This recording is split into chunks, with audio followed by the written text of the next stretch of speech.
So welcome back mga idol. So ngayong araw, isang malapit na tricks na naman ituturo ko sa inyo kung paano manalo at kumita ng malaki sa mind sa paglalaro dito sa Puton Games. So bago tayo maglaro, bubunot muna tayo sa mananalo ng 100 Gcash sa ating last video na in-upload. Para makasali sa ating pag-giveaway, huwag mo kalimutan mag-subscribe, i-like mo lang tong video, at i-comment mo lang ang iyong Gcash number.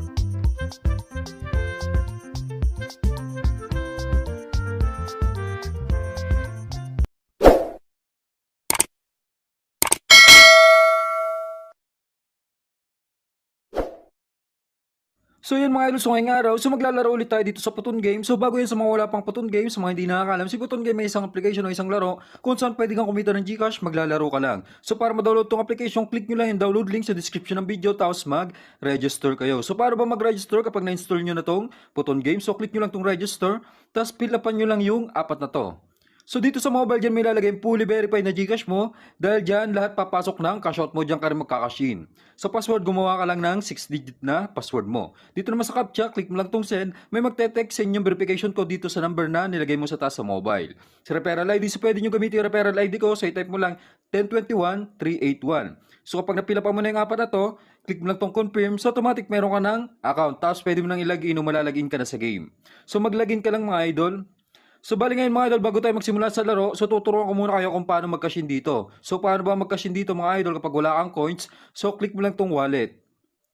So dito para makapag-cash in mga idol may dalawang paraan. Actually tatlo nga, GCash Online, GCash, tsaka Maya. Pero dito tayo magpo-focus sa GCash Online tsaka sa GCash. Dito tayo magka-cash in mga idol sa GCash Online. So paano ba mag-cash in dito sa GCash Online mga idol? So ipapakita ko sa inyo mga idol kung paano mag-cash in dito. So for example, magkakashi ng 1,000, click nyo lang itong 1,000, tapos may makikita kayong number dito, click nyo lang yung copy. So kapag nakopy mo na yung number dito sa game, punta lang sa Gcash mo. So mag-send ka lang ng 1,000 dun sa number na kinopy mo sa Puton Game. So click mo lang tong send, express send, i-paste mo lang yung number na kinopy mo sa game, tapos yung amount kung magkano yung gusto mong i-cash in. Sa akin 1,000, click mo lang tong next, so pay 1,000. Kapag successful na, screenshot mo tong resibo, tapos mag-back ka lang. Punta ka dito sa transaction history. So makikita mo dito mga idol, nung nag-send ka ng 1,000, click mo lang yan. May makikita ka dito ang reference number, copy mo lang yan. So kapag na-copy mo na, balik ka lang dito sa game, sa Puton Game. Tapos ilagay mo yung reference number na kinopy mo dito sa enter the reference number sa baba. So kapag na-paste mo na, click mo tong okay, click mo tong submit. So automatic papasok na yung kinash in mo kung magkano man yung kinash in mo. So i-refresh mo lang yung app mga idol, no? So halimbawa naman ganito yung cash in na na-encounter mo sa GCash. So for example, dito madali mag-cash in mga idol, no?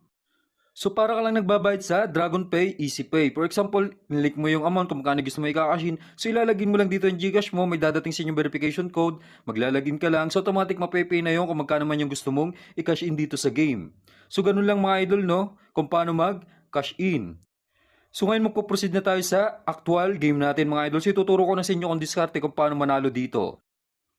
So yun mga idol, so dito naman tayo maglalaro sa Mines. Subukan natin yung Mines dito. Kung napapansin nyo mga idol, sa dating video ko naglalaro na tayo sa Mines sa ibang game naman. So dito tayo sa Puton, try natin to. So bali yung tricks natin dati mga idol, i-apply natin dito pero testing lang muna natin yung galawan dito. So yan, unang click natin, talo agad tayo. Sa mga hindi nakakalam, sa mga bago pa lang maglalaro dito sa Mines mga idol, magseset ka kung ilang bomba yung gusto mong ilagay dito sa bawat grid dito. For example, 25 boxes yan, maglalagay ka ng 3 bomba. So makiklik ka dyan, kada goal na makiklik mo, madadagdagan yung balance mo. So tulad yung bomba na click natin, talo ka kapag ganun.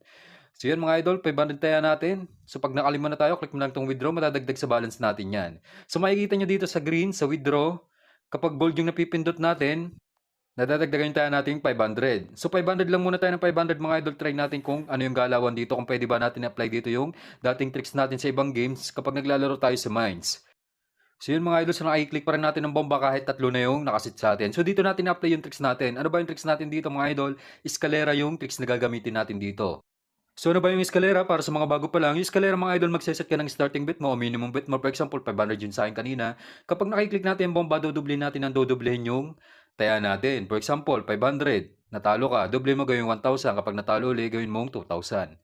Pero kapag tumama ka na, bumalik ka lang sa minimum bet na sinet mo. For example, mga idol, talo tayo kanina. Gawin natin 1,000 tayo natin. Makalima lang tayo dito mga idol. Okay na yan. Click na natin to withdraw. May kabig tayong 960. So nabawi na natin talo natin kanina. May kabig pa tayong 500. So balik tayo sa 500 mga idol dahil nanalo tayo. So tulad niyang bomba na naman. So gawin natin 1,000 ulit yung taya natin. So ganyan yung eskalera mga idol. Kapag tumatama ka, balik ka sa starting bet mo. Sa akin 500. So makalima lang tayo. So okay na yan. May kabig na tayong 960. So balik tayo sa 500. So nakikita nyo mga idol yung mines na sinet ko dito. Tatlo lang. Tapos kapag nakaklik ako ng 5 gold, okay na yan. Click na natin to withdraw. Madadagdag sa balance natin yan. Yung 3K plus natin kanina mga idol, 5,658 na. So 500 pa rin tayo ng 500 mga idol. So tulad yan, nakaklik natin bomba ulit. Balik ulit tayo sa 1,000. Doble natin yung taya natin. So once nakaklik natin yung bomba ngayon, 1,000 taya natin, gagawin natin 2,000 yan. So yan pa, 5 gold. Click na natin itong withdraw. May kabig ulit tayong 960. Kung napapansin nyo, parang only 500 yung ating discarte dito. Dahil every na makiklik natin yung bomba, dinodoble natin. Kapag tumama tayo, balik tayo sa 500. So hindi tayo nababawian doon mga idol, no? Pakabig lang ng pakabig yung ating balance. Napapansin nyo, 6,526 na. So try natin pabuti ng 7K mga idol. So okay na yan. Hindi na natin kailangan magbabad dito. Panalo na tayo ng 3K. So yan, 500 pa rin tayo. Para sa mga mababalang ipuhunan, for example, 100 lang yung puhunan mo, mga idol, nagkashin ka ng 100, pwede ka mag-start ng bet dito ng 20 o kaya 10. Kapag natatalo, dublin mo. Kapag natalo, dublin mo. Kapag tumama, balik ka ulit sa 10. O kung magkano man yung starting bet mo. So ngayon, makakashout tayo ng 5,000. Gawin natin 5,020 dahil may service charge dito na 20 pesos kada cash out mo. So hanggang dito na lang mga idol. Maraming salamat.